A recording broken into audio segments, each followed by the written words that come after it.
Arabian Nights. The story of the Greek king and the physician Douban. In the country of Zuman in Persia, there lived a Greek king.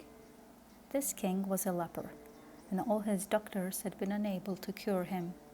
When a very clever physician came to his court, he was very learned in all languages and knew a great deal about herbs and medicines. As soon as he was told of the king's illness, he put on his best robe and presented himself before the king.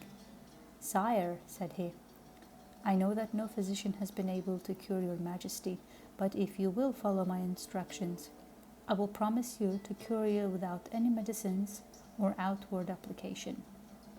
The king listened to his proposal. "If you are clever enough to do this," he said, "I promise to make you and your descendants rich forever." The physician went to his house and made a polo club, the handle of which he hollowed out and put the drug he wished into it to use. Then he made a ball, and with these things he went the next day to the king. He told him that he wished him to play at polo. Accordingly, the king mounted his horse and went into the place where he played. There the physician approached him with the bet he made, saying, "Take this, sire, and strike the ball till you feel your hand and whole body in a glow. When the remedy that is in the handle of the club is warmed by your hand, it will penetrate throughout your body. Then you must return to your palace, bathe, and go to sleep, and when you wake tomorrow morning, you will be cured." The king took the club and urged his horse after the ball which he had thrown. He struck it, and then it was hit back by the courtiers who were playing with him. When he felt very hot, he stopped playing, went back to the palace, and then went into the bath and did all what physician told him to do. The next day, when he arose, he found to his great joy and astonishment that he was completely cured. When he entered his audience chamber, all his courtiers, who were eager to see if the wonderful cure had been effected, were overwhelmed with joy. The physician Douban entered the hall and bowed low to the ground. The king, seeing him, called him and made him sit by his side, showed him every mark of honor.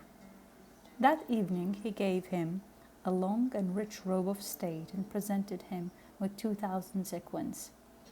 The following day he continued to load him with favors. Now the king had a grand vizier who was voracious and envious and a very bad man. He grew extremely jealous of the physician and was determined to bring about his ruin. In order to do this, he asked to speak in private with the king, saying that he had a most important communication to make. "What is it?" asked the king. "Sire," answered the grand vizier, "it is most dangerous for a monarch to confide in a man whose faithfulness is not proved. You do not know that this physician is not a traitor come here to assassinate you?"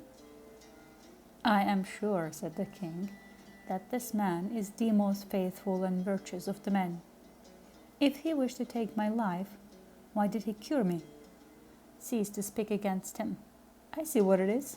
You are jealous of him. But do not think that I can be turned against him.